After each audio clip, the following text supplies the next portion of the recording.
नमस्ते, आप सभी का स्वागत है आज 7 बजे के इस अंक में और हम बात करने जा रहे हैं सनातनियों से संबंधित कुछ विशेष मुद्दे और हमारे साथ हैं एडवोकेट विष्णु शंकर जी जैन, जिन्होंने इन बहुत सारे मुद्दों को अलग-अलग न्यायालयों में उठाया हुआ है। आपका स्वागत है विष्णु जी।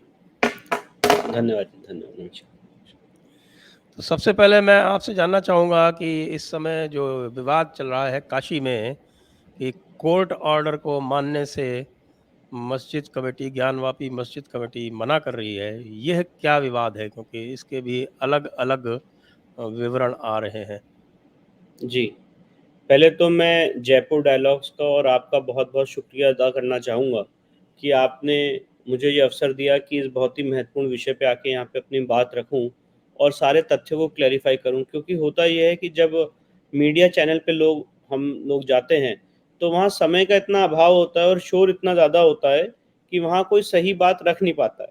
तो जी हाँ, आपने जी एक हाँ। ऐसा प्लेटफ़ॉर्म बनाया है कि जहाँ पे हम सारी बात तथ्यों के आधार पे चेन वाइज़ क्रमबद्ध सारी बात लोगों को बता सकें और वो एक इन्फॉर्मेटिव एक्सरसाइज़ हो, इसके लिए आपका बहुत-बहुत साधुवाद। और मेरी कोशिश भी यही रहेगी कि अगले 30 मिनट में मैं हर एक बात एक सिरे वाइज़, एक बिंदुवार तरीके से, डेट वाइज़ सारे लोगों को इन्फॉर्म करूँ, क्योंकि ये मेरा दायित्व बनता है। ये केस मैं एक वकील के तौर पे कर रहा हूँ और समाज का केस है, ये रिप्रेजेंटेटिव सूट है जिसमें समाज का हर एक आदमी इससे अफेक्टेड है। तो इसीलिए इसकी महत्वता को समझते हुए, इसकी इम्पोर्टेंस को समझते हुए, मैं हर एक बात आपको एक सिरे वाइज़ ऑर्डर से जो भी बात बोलूँगा ऑन रिकॉर्ड बोलूँगा, जो कोर्ट का रिकॉर्ड है। कोई जी, उसमें ऐसी बात नहीं है जो मैं आउट ऑफ द बिल्कुल, रिकॉर्ड बात बिल्कुल, बोलूँगा। तो बिल्कुल। सबसे पहली बात ये है, जो वाराणसी का केस है, ये इसमें हमने वहाँ पे 7 सिविल सूट डाल रखे हैं और जो एक सिविल सूट डाला है वो काशी विश्वनाथ और ज्ञानव्यापी मस्जिद परिसर में, तथाकथित ज्ञानव्यापी मस्जिद परिसर की वेस्टर्न साइड पे माँ श्रृंगार गौरी की प्रतिमा है। तो हमने उसके पूजा के अधिकार के लिए राखी सिंह के नाम से, राखी सिंह और 4 अदर विमेन डिवोटीज, महिला भक्त, उन्होंने अपनी तरफ से ये सूट डाला है वाराणसी की सिविल अदालत में, सिविल जज सीनियर डिवीजन के सामने। और मांग ये थी कि वहां पे दर्शन पूजा खोली जाए और बराबर हमें दर्शन करने की इजाजत दी जाए माँ श्रृंगार गौरी की। जी, पहले होता क्या था एक्चुअली, मस्जिद के वेस्टर्न साइड पे जो माँ श्रृंगार गौरी की प्रतिमा है, वो साल में सिर्फ एक बार दर्शन के लिए लोगों के लिए अवेलेबल थी, नवरात्र की चतुर्थी पे, और उसके अलावा वहां पे दर्शन पूजा बंद थी। जब हमने ये याचिका डाली तो दो उपलब्धि रही हैं हिंदू जी। समाज की। पहली उपलब्धि ये रही कि वहां पे इस समय दर्शन खोले जा चुके हैं और इसके लिए मैं साधुवाद, आपको राज्य बहुत-बहुत बधाई। जी, इसके लिए मैं मेरे पिताजी माननीय हरिशंकर जैन साहब को बहुत-बहुत साधुवाद देना चाहूँगा। उनके एफर्ट्स हैं, उनकी मेहनत है, जिसकी वजह से आज माँ श्रृंगार गौरी के दर्शन खोले गए। और ये एक बहुत बड़ा उदाहरण है कि काम कैसे हो सकता है। उसका कारण ये है कि हमने ये पूछा था इस सूट में कि ये बताइए कौन से रिटन ऑर्डर से वहाँ पे दर्शन बंद किए गए हैं, और पिछले 32 साल से दर्शन बंद हैं। तो पहले हो रहे थे। स्टेट पहले हो रहे थे, राम मंदिर बाबरी मस्जिद विध्वंस से पहले वहां पे दर्शन बराबर हो रहे थे। मस्जिद की वेस्टर्न साइड पे मां श्रृंगार गौरी की प्रतिमा है और उसके दर्शन बराबर हो रहे थे। बाबरी मस्जिद विध्वंस के बाद 6 दिसंबर 92 के बाद वहां पे दर्शन बंद कर दिए गए और नवरात्र की चतुर्थी पे ही सिर्फ दर्शन होते थे। कोई ऑर्डर पास नहीं है, कोई एडमिनिस्ट्रेटिव ऑर्डर, एग्जीक्यूटिव ऑर्डर, किसी को नहीं मालूम है कि किस ऑर्डर से दर्शन बंद किए गए। जब हमने ये सिविल सूट डाला राखी सिंह के नाम से और ये प्रश्न उठाया, तो माननीय केंद्र सरकार का, वहां के सांसद माननीय प्रधानमंत्री मोदी जी का और प्रदेश शासन का मैं बहुत बहुत धन्यवाद कहना चाहता हूं कि उन्होंने दर्शन खोल दिए। और जवाब यह है कि जब कोई रिटर्न ऑर्डर से दर्शन बंद नहीं हुए हैं, तो कोई रिटर्न ऑर्डर से दर्शन खोलने की जरूरत भी नहीं। मैं ये बात इसलिए बिल्कुल। बता रहा हूं कि लोग पूछ रहे हैं कि बताइए ऑर्डर कहां है। तो इसलिए कोई ऑर्डर नहीं है दर्शन खोलने का और कोई ऑर्डर था भी नहीं दर्शन बंद करने का। पर जो काशी के लोग हैं, वो इसका जीता जागता प्रमाण है कि पिछले 32 सालों से वहां दर्शन बंद थे और सिर्फ नवरात्र की चतुर्थी को प्रशासन एक दिन की इजाजत देता था मां श्रृंगार गौरी की पूजा करने के लिए। और मां श्रृंगार गौरी और मां अन्नपूर्णा देवी का काशी विश्वनाथ मंदिर में डायरेक्ट रेलिवेंस है, क्योंकि वो आदि शक्ति मानी जाती हैं और उनकी पूजा के बिना भगवान विश्वेश्वर के दर्शन संपूर्ण नहीं होते हैं। इसीलिए मां श्रृंगार गौरी की उस स्थल पे अपनी एक महत्ता है। अब इस बात पे आता हूं, ये एक पहलू हो गया इस बात का। इस सिविल सूट को जब हमने दायर किया था, इस सिविल सूट को दायर करने की डेट थी 16 अगस्त 2000, एक मिनट, जस्ट मिनट, ये हमने सिविल सूट दायर किया 16 अगस्त 2021 को। और जब ये सिविल सूट हमने 16 अगस्त 2021 को दायर किया था, इसके 2 दिन बाद हमने एक एप्लीकेशन लगाई कि उस पूरे परिसर की एडवोकेट कमिश्नर के जरिए मौका मुआयना करा लिया जाए। और सीपीसी में इस चीज की व्यवस्था है, आप इस चीज को बहुत अच्छे से समझते भी हैं और मैं कोशिश करूंगा दर्शकों को भी एक्सप्लेन करूं। एक्चुअली ये एक प्रक्रिया है जिससे, क्योंकि कभी कोर्ट या ऑनरेबल जज तो मौके पे जाके ग्राउंड लेवल पे जाके कोई चीज कर नहीं सकते हैं और वो उनकी गरिमा भी नहीं, उनकी मर्यादा भी नहीं है। इसलिए एक व्यवस्था बनाई गई है सीपीसी में एडवोकेट कमिश्नर की। एडवोकेट कमिश्नर कोर्ट का एक ऑफिसर होने के नाते मौके पे जाके मौके का मुआयना करके जो उसने देखा है वो सारी चीजें रिपोर्ट कोर्ट में सबमिट करता है। तो हमने ये एप्लीकेशन लगाई 18 अगस्त 2021 को, section 75 order 26 rule 9 and 10 of the CPC. मैं दोबारा रिपीट कर रहा हूं, सेक्शन 75 ऑर्डर 26 रूल 9 एंड 10 इस चीज का प्रावधान है सीपीसी में कि आप एडवोकेट कमिश्नर की मांग कर सकते हैं। और ये एप्लीकेशन हमने 18 अगस्त को लगाई। 18 अगस्त को जब हमने ये एप्लीकेशन लगाई तो उसी दिन जज साहब ने एडवोकेट कमिश्नर जारी कर दिया और दोनों पक्षों को सुनने के बाद ये ऑर्डर कंफर्म हुआ है। आगे चल के मैं उसका सिरे वाइज आपको बताता हूं, पर जज साहब ने, ऑनरेबल सिविल जज सीनियर डिवीजन ने एडवोकेट कमिश्नर जारी कर दिया 18 अगस्त को। इसके बाद 19 अगस्त को हमने एक फर्दर एप्लीकेशन लगाई जी कि एडवोकेट कमिश्नर, और मैं ये बात यहां पे रखना चाहता हूं, जो हमने एप्लीकेशन लगाई है उसमें हमने स्पेसिफिकली मेंशन किया है सेटलमेंट प्लॉट नंबर 9130। वो जो पूरा एरिया है जिसका खसरा, जो जहां पे ज्ञानव्यापी मस्जिद परिसर है, उसका खसरा नंबर है खसरा नंबर 9130। तो कोई आज, अभी मैं आपको एक एक तथ्य वाइज बताता हूं। जो मस्जिद परिसर ये बहस कर रहा है, ये बात कर रहा है कि मस्जिद के लिए ऑर्डर नहीं है, तो मैं ये बात बताना चाहता हूं, एप्लीकेशन हमारी जो है उसमें स्पेसिफिकली ये मेंशन्ड है खसरा नंबर 9130 जी 9130 के लिए एप्लीकेशन लगाई गई थी। इसका 18 अगस्त को ऑर्डर हो गया कि भाई आप एडवोकेट कमिश्नर जारी कर दिया गया। इसके बाद 19 अगस्त को हमने एक और एप्लीकेशन लगाई और हमने मांग की कि एडवोकेट कमिश्नर वहां पे जा रहा है तो वहां पे वीडियोग्राफी कराई जाए और वहां पे पुलिस असिस्टेंस भी उसको दिया जाए, क्योंकि सेंसिटिव एरिया है और वहां पे एडवोकेट कमिश्नर जो भी जाएगा उसको पुलिस प्रोटेक्शन की और पुलिस असिस्टेंस की जरूरत होगी और साथ ही साथ उस पूरे एरिया की वीडियोग्राफी भी कराई जाए। ये भी हमने एप्लीकेशन अपने इस सूट के साथ लगाई थी 18 अगस्त को। इस पे भी ऑनरेबल इस पे ऑब्जेक्शंस आए मुस्लिम साइड के, और उनके ऑब्जेक्शंस आए हैं 18/12/2021 को। मतलब आप इसको चेन वाइज समझिए। 16 अगस्त को सूट फाइल हुआ, 16 अगस्त को एडवोकेट कमिश्नर की एप्लीकेशन फाइल हुई है, 18 अगस्त को एडवोकेट कमिश्नर का ऑर्डर हुआ है, 19 अगस्त को वीडियोग्राफी, फोटोग्राफी और पुलिस असिस्टेंस की रिक्वेस्ट हुई है। मुस्लिम साइड ने ऑब्जेक्शन जारी किया है, अपना ऑब्जेक्शन फाइल किया है, 18/12 को अपना विरोध दर्ज कराया है कि नहीं, ये नहीं होना चाहिए।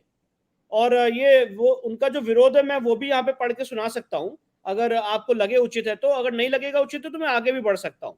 पर उनका विरोध जो है, क्योंकि वो ये बात कर रहे हैं कि हमें पता ही नहीं था और इस चीज के लिए ऑर्डर नहीं है, तो उन्होंने ये विरोध दर्ज कराया कोर्ट में हमारे सूट पे, हमारी इस एप्लीकेशन। बताएं, इसको विस्तार से बताएं। तो ये ऑब्जेक्शन है, मैं इसको जयपुर डायलॉग से शेयर भी करूंगा। और ये इन्होंने ऑब्जेक्शन इसमें फाइल किया, और ऑब्जेक्शन क्या फाइल किया है मैं बात समझाना चाहता हूं जरा यहाँ पे। यह कि मुकदमा उपरोक्त दर्ज रजिस्टर होने के साथ ही उसी दिन 18/8 को प्रार्थना पत्र 11 का कमीशन कार्रवाई हेतु स्वीकार कर ली गई। वो कह रहे हैं कि आपने जब केस फाइल किया और साथ ही साथ एडवोकेट कमिश्नर की आपने एप्लीकेशन लगाई और वो कोर्ट ने उस पर ऑर्डर पास कर दिया, तो वो कह रहे हैं ये चीज गलत है। ये उनका ऑब्जेक्शन है, मेरा ऑब्जेक्शन नहीं है। इसके बाद उन्होंने ये कहा कि यह कि मुकदमा उपरोक्त दर्ज रजिस्टर साथ होने उसी दिन 18/8 को प्रार्थना पत्र कमीशन कार्रवाई को स्वीकार कर ली गई। और वो फर्दर लिख रहे हैं, यह कि कमीशन की कार्रवाई हेतु पैरवी के साथ ही पुलिस बल सहायता का दरखास्त 13 गा दिनांक 19/8/2021 को वादीगढ़ द्वारा दी गई। यह कि दिनांक 19/8/21 को वकील कमिश्नर की नियुक्ति भी नहीं हुई थी, पुलिस बल की मांग पहले से ही कर ली गई। यह कि विधिक विधान के अनुसार वकील कमिश्नर की नियुक्ति के पश्चात वकील कमिश्नर महोदय मौके पर वास्ते कमीशन कार्रवाई जाते और कमीशन की कार्रवाई में यद्यपि कोई व्यवधान उत्पन्न होता तो व्यवधान संबंधित वकील कमिश्नर की कोई रिपोर्ट आती तथा वकील कमिश्नर द्वारा पुलिस बल की मांग की गई होती, तब पुलिस बल की दरखास्त पड़ सकती थी। तो वो ये कह रहे हैं कि आपने पहले ही पुलिस बल, मतलब पॉइंट ये है, ये सारी बातें बताने का पॉइंट ये है कि वो ये कह रहे हैं कार्रवाई नहीं होनी चाहिए कभी भी। हाँ, कि आपने पुलिस असिस्टेंस क्यों मांगी? जब वहां पे जाते और एडवोकेट कमिश्नर के साथ कोई मिस हैपनिंग हो जाती तब आपको पुलिस बल मांगना चाहिए था, तुरंत नहीं मांगना चाहिए था। तो सवाल ये है, ये सारी बातें बताने का मूल ये है कि वो ये बात कह रहे हैं कि भाई हमें तो पता ही नहीं था, मस्जिद के लिए ऑर्डर ही नहीं था। तो अगर ऑर्डर नहीं था मस्जिद के लिए, तो ये जो ऑब्जेक्शन फाइल किया, ये किसके लिए फाइल किया था? ताजमहल के लिए फाइल किया था, क्या कुतुब मीनार के लिए फाइल किया था, या कोई और मस्जिद थी इंडिया में उसके लिए फाइल किया था? No sir, for this very property, for this very khasra number, settlement plot number 9130, ये ऑर्डर पास हुआ था और इसी के लिए आपने ऑब्जेक्शन फाइल किया था। अब अपनी बात को आगे क्रमवत बढ़ाते हुए, क्योंकि ये इन्होंने इतना, जो उनके इस अंजुमन इस्लामिया कमेटी के जो मेंबर है, जॉइंट सेक्रेटरी हैं, उन्होंने बयान दिया है और ये हो रहा है कि मस्जिद के लिए ऑर्डर ही नहीं है और इसको कभी एक्सप्लेन करने का मौका ही नहीं मिला। तो ये चीज मैं यहाँ पे एक्सप्लेन करना चाहता था।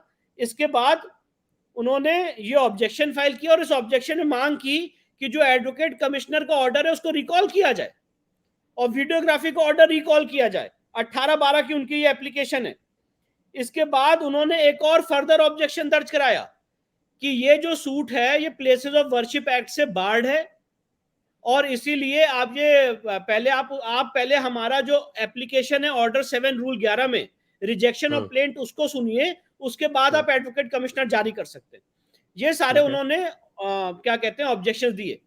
इन सारे ऑब्जेक्शंस को देखते हुए, डिसाइड करते हुए, माननीय न्यायालय ने, माननीय सिविल जज सीनियर डिवीजन ने 5 अप्रैल 2022 को ऑर्डर पास किया और यह कहा कि अभी हम nature of the property, character of the property examine कर रहे हैं। अभी हमने कोई फाइनल फाइंडिंग नहीं दी है और इसमें सेटल्ड लॉ है। और जो बात मैं यहाँ पे आपके सामने रख रहा हूं, आगे चल के हाईकोर्ट ने भी कही है कि अगर कोई सिविल सूट फाइल करता है तो rejection of plaint order 7 rule 11 की पावर कभी भी एक्सरसाइज की जा सकती है। इसीलिए बिल्कुल सही है। वैसे भी ये मिक्स्ड क्वेश्चन है, फैक्ट और लॉ मिक्स का। क्वेश्चन ऑफ लॉ एंड जी, mix question of law and fact है। तो अगर कोई वर्ग ये कह रहा है कि उस परिसर में, उस तथाकथित मस्जिद परिसर में भारी मात्रा में हिंदू देवी देवताओं की मूर्तियां हैं, चिन्ह हैं, तो उसको पहले कमीशन देख ले और उसके बाद वही एक बहुत बड़ा सवाल बनेगा उस केस के, उस एरिया के रिलीजियस कैरेक्टर का। और मैं बार बार यहाँ पे वर्ड रिलीजियस कैरेक्टर क्यों यूज कर रहा हूं, क्योंकि प्लेसेस ऑफ वर्शिप एक्ट का सेक्शन 4(3) ये कहता है कि जो जिस जगह का धार्मिक स्वरूप था, रिलीजियस कैरेक्टर था, वो 15 अगस्त 1947 को जो था वो वैसा ही रहेगा। तो कोर्ट का व्यू ये है, ये मेरा व्यू नहीं, मतलब हमारा तो आर्गुमेंट था ही, पर कोर्ट का भी ये व्यू बना कि जो जिस जगह का धार्मिक स्वरूप है 15 अगस्त 1947 को, पहले वो तो एग्जामिन कर लिया जाए। मतलब कहने का तात्पर्य यह है कि ऐसा नहीं हो सकता है कि किसी जगह पे मूर्तियां भारी मात्रा में हैं और आप वहां पे नमाज पढ़ रहे हैं और आप कहें कि इस जगह का धार्मिक स्वरूप एक मस्जिद का है। मैंने आपके चैनल में पहले भी बात क्लैरिफाई की है कि धार्मिक स्वरूप एक कब्जे का है। एक कब्जे का है, एग्जैक्टली। अगर आज मैं एयरपोर्ट पे जाके नमाज पढ़ लूं तो क्या वो जगह मस्जिद की हो जाएगी? या फॉर एग्जाम्पल अगर आज मैं किसी मस्जिद में मूर्ति रख के पूजा कर लूं तो क्या मस्जिद का धार्मिक स्वरूप खत्म हो जाएगा? उसी तरह से अगर कोई आदमी एक हिंदू मंदिर में आके कब्जा करके नमाज पढ़ ले तो क्या धार्मिक स्वरूप बदल जाएगा और वो एक मस्जिद हो जाएगी? काशी के केस में एग्जैक्टली यही हुआ और इसीलिए कमीशन से इनको डर है, क्योंकि जो तथाकथित इनकी ज्ञान व्यापी मस्जिद है उसके अंदर भारी मात्रा में हिंदू देवी देवताओं के और हिंदू सभ्यता के, जो राजा तोडरमल ने या उससे पहले हमारे राजाओं ने वहां पे इतिहास में, मैंने आपको पहले भी एक्सप्लेन किया है, जो वहां पे कंस्ट्रक्शन किया है, मंडप है, ज्ञानकूप है, जितनी चीजें हैं वो भारी मात्रा में वहां पे हिंदू देवी देवताओं और हिंदू मंदिर के तरफ चीजें इंगित करती है। तो इसीलिए उस जगह का धार्मिक स्वरूप एक मस्जिद का नहीं है। तो पॉइंट इन इशू ये है कि जब हमने सारी बात कोर्ट के सामने रखी तो कोर्ट ने भी यही बात कही है 5/4/2022 के ऑर्डर में कि पहले उस जगह का धार्मिक स्वरूप क्या है, इसके निर्णय के लिए एडवोकेट कमिश्नर का जाना जरूरी है। क्योंकि अगर आज मैं या कोई भी आदमी एक वीडियो बना ले उस तथाकथित मस्जिद परिसर का, जब सोशल मीडिया में जितने भी फोटोज चल जाए, तो उसकी जुडिशियल कॉग्निजेंस, उसकी जुडिशियल नोटिस नहीं ली जा सकती है। कोर्ट जुडिशियल नोटिस उसी बात की लेगा जो एडवोकेट कमिश्नर वहां पे जाके चिन्हित करेगा, इंगित करेगा, जो सारी फोटोग्राफ्स आएंगी, जो सारी वीडियोग्राफ्स आएंगी, उसी के ऊपर कोर्ट अपनी आगे प्रोसीडिंग्स कार्रवाई कर सकता है। तो उन्होंने ये कहा, ऑनरेबल जज साहब महोदय ने कहा कि आपका जो ऑब्जेक्शन है 711 का कि प्लेसेस ऑफ वर्शिप एक्ट से बार्ड है, उस ऑब्जेक्शन को इफेक्टिवली डिसाइड करने के लिए यह जरूरी है कि पहले उस जगह का एडवोकेट कमिश्नर के तहत मौका मुआयना करा लिया जाए और तभी धार्मिक स्वरूप पता चल पाएगा। ये 5 अप्रैल का ऑर्डर है। इसके बाद 8/4 को फर्दर क्लैरिफाई करते हुए ऑनरेबल जज साहब ने advocate commissioner police protection videography का ऑर्डर कर दिया। इसके बाद सबसे महत्वपूर्ण बात यह है, क्योंकि ये बोल रहे हैं कि भाई हमें तो पता ही नहीं था और किसी को पता ही नहीं था, और किसी ने उनका कहना यह है कि भाई मस्जिद कहीं नहीं लिखा है। तो सबसे मजेदार बात देखिए, यूपी सरकार ने इस केस में, क्योंकि बहुत ही सेंसिटिव मैटर है, हम सब इसकी इंपॉर्टेंस और महत्ता को जानते हैं, और राम मंदिर के केस में भी मैं बात यहां बताना चाहता हूं आगे बढ़ने से पहले, वीडियोग्राफी फोटोग्राफी हुई थी एडवोकेट कमिश्नर द्वारा बिफोर डिमोलिशन, और वो सारे फोटोग्राफ्स हम लोगों ने, जब राम मंदिर का फाइनल आर्ग्यूमेंट हुआ था 30 सितंबर 2010 को, उससे पहले वो सारी बातें कोर्ट में रखी गई थी, और एक दिन राम मंदिर के केस में सारे पार्टीज को दिया गया था कि आप हम वो जो कैसेट है, जो सीडी है बिफोर डिमोलिशन, हम उसको प्ले करेंगे और जो आदमी जो पॉइंट आउट करना चाहता है वो कर सकता है। उस केस में भी 14 कसौटी के पिलर मिले थे, जिसमें हिंदू देवी देवताओं के चिन्ह थे, वरा देवता की मूर्ति मिली थी, हनुमान जी की मूर्ति मिली थी उस तथाकथित मस्जिद परिसर में भी, और वो ऑलरेडी कोर्ट के रिकॉर्ड का पार्ट है, जो 30 सितंबर 2010 के फैसले से पहले इलाहाबाद हाईकोर्ट के 3 जजेस के सामने दोनों पक्षों ने प्ले किया था और दिखाया था कि भाई जो जो अपनी बात कहना चाहते हैं वो कह सकते हैं। तो ये कोई ऐसी बात नहीं है कि इस केस में हो रही है। इन जितने इस नेचर के केसेस हैं, उसमें पहले रिलीजियस कैरेक्टर डिसाइड होने के लिए कोर्ट एडवोकेट कमिश्नर अपॉइंट करके वीडियोग्राफी फोटोग्राफी कराती है, और वो कोर्ट के रिकॉर्ड का पार्ट बनता है।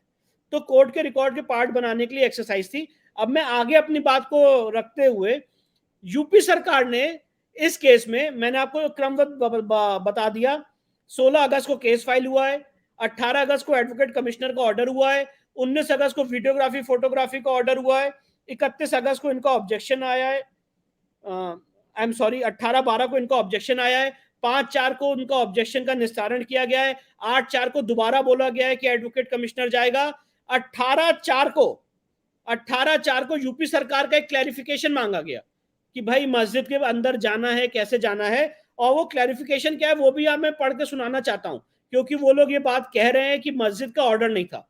अब यूपी सरकार ने इसमें अपना जो क्लैरिफिकेशन मांगा है वो क्या मांगा है, यह कि उनके द्वारा उक्त पत्र में यह भी अंकित किया गया है कि वकील कमिश्नर या अन्य बैरिकेडिंग के अंदर तथा मस्जिद परिसर में जाने की अनुमति पर रोक लगाया जाए, अन्यथा कानून व्यवस्था की स्थिति खराब हो सकती है। और उन्होंने ये भी लिखा है, यह कि अपर पुलिस उपायुक्त सुरक्षा कमिश्नरेट वाराणसी द्वारा प्राप्त दिनांकित 18/4/22 ई में वर्णित प्रमुख तथ्य ई रेड जोन में वीडियोग्राफी भविष्य के परिसर की सुरक्षा में खतरा हो सकता है। श्रृंगार गौरी बैरिकेडिंग के बाहर स्थित है, इनका बैरिकेडिंग के अंदर अथवा मस्जिद परिसर की कमीशन द्वारा भ्रमण अथवा रिपोर्ट प्रस्तुत करने का कोई औचित्य नहीं है। ऐसी चर्चा है कि वादीगण द्वारा कमीशन की बैरिकेडिंग के अंदर जहां केवल सुरक्षा कर्मी और मुसलमान ही जा सकते हैं, ये मैं फिर से रिपीट करना चाहता हूं, ये यूपी सरकार की एप्लीकेशन है और वो क्या कह रही है, ऐसी चर्चा है कि वादीगढ़ द्वारा कमीशन की बैरिकेडिंग के अंदर जहां केवल सुरक्षा कर्मी और मुसलमान ही जा सकते हैं, इसलिए बैरिकेडिंग के पश्चिम गेट के इस्तेमाल की अनुमति भी केवल सुरक्षा कर्मियों और मुसलमानों का ही है, अन्य को नहीं। मस्जिद में जाने वाले गेट का प्रयोग मुसलमान तथा सुरक्षा कर्मी कर सकते हैं, इसीलिए बैरिकेडिंग के अंदर वकील कमिश्नर या अन्य का दाखिल पूरी तरह से प्रतिबंधित रखने का कष्ट करे। तो यूपी सरकार ने एक एप्लीकेशन डाली कि भाई मस्जिद के अंदर आपको जाना है नहीं जाना है, इसका क्लैरिफिकेशन दीजिए, और पैरा 6 में फर्दर क्लैरिफिकेशन मांगा, यह कि ऐसी स्थिति में माननीय न्यायालय से विनम्र निवेदन है कि आदेश दिनांक 18/8/2021 के अनुपालन में होने वाली कमीशन की निम्न प्रबल व महत्वपूर्ण बिंदुओं पर आज ही अविलंब अनावश्यक अनुदेश जारी करने का आदेश जाना न्याय संगत है। और उन्होंने क्या क्लैरिफिकेशन मांगा है? कार्रवाई कमीशन के समय उभय पक्षों की तरफ से कितने कितने व्यक्तियों के प्रवेश की अनुमति दी जा सकती है। उन्होंने पहला क्लैरिफिकेशन ये मांगा है कि कितने लोग अंदर जा सकते हैं। दूसरा, कार्रवाई कमीशन का किस किस स्थल तक या किस चिन्हित स्थान तक जा सकती। ये दो क्लैरिफिकेशन यूपी सरकार ने मांगे। इन द मीन टाइम मस्जिद पक्ष अंजुमन इस्लामिया कमेटी, जो 5/4 का ऑर्डर था, मैंने बताया कि जिसमें ये बात कही गई कि 7/11 बाद में डिसाइड होगा, पहले हम कमीशन की कार्रवाई डिसाइड करेंगे। उस ऑर्डर के अगेंस्ट हाईकोर्ट गई, डायरेक्टली जा नहीं सकते तो उसके अगेंस्ट हाईकोर्ट गए। और 26/4 को, आई एम सॉरी, 21/4 को हाईकोर्ट ने उनका रिजेक्ट कर दिया पिटिशन, और कहा कि जब एक पक्ष ये कह रहा है कि वहां पे भारी मात्रा में मूर्तियां हैं, तो कमीशन की कार्रवाई जाने के लिए कोई दिक्कत नहीं है, और उनके सारे ऑब्जेक्शंस को सिरे वाइज रिजेक्ट कर दिया और कहा कि नहीं, एडवोकेट कमिश्नर जो है वो जाएगा और इसमें कोई, इस ऑर्डर में कोई इन्फॉर्मिटी नहीं है। अभी कोर्ट, उन्होंने ये भी कहा, ऑनरेबल हाई कोर्ट ने, कि अभी कोई केस के मेरिट्स पे डिसाइड नहीं किया गया है, सिर्फ एडवोकेट कमिश्नर, ये एक प्रिलिमिनरी स्टेज है, इसलिए एडवोकेट कमिश्नर जाने का जो ऑर्डर है 18/8 का, 19/8 का और फर्दर जो ऑर्डर्स हैं वो हमें गलत नहीं लगते हैं। इसके बाद उनकी ये पिटीशन रिजेक्ट कर दी गई। ये इसके बाद जी 21/4 को इसके बाद सिविल जज महोदय ने 26/4 को ऑर्डर पास किया दोबारा, जो यूपी सरकार ने क्लैरिफिकेशन मांगा था और ओवरऑल इस मैटर में जो डेवलपमेंट हुआ है, उसके बाद ये फाइनल ऑर्डर है 26/4 का। और ये ऑर्डर मैं यहाँ पे पढ़ के सुनाना चाहता हूँ, थोड़े से 2 पैराज हैं, ये बहुत क्रूशल है जी। और इसके लिए जरा परमिट करिएगा, इससे पूरी स्थिति बिल्कुल। क्लियर हो जाएगी।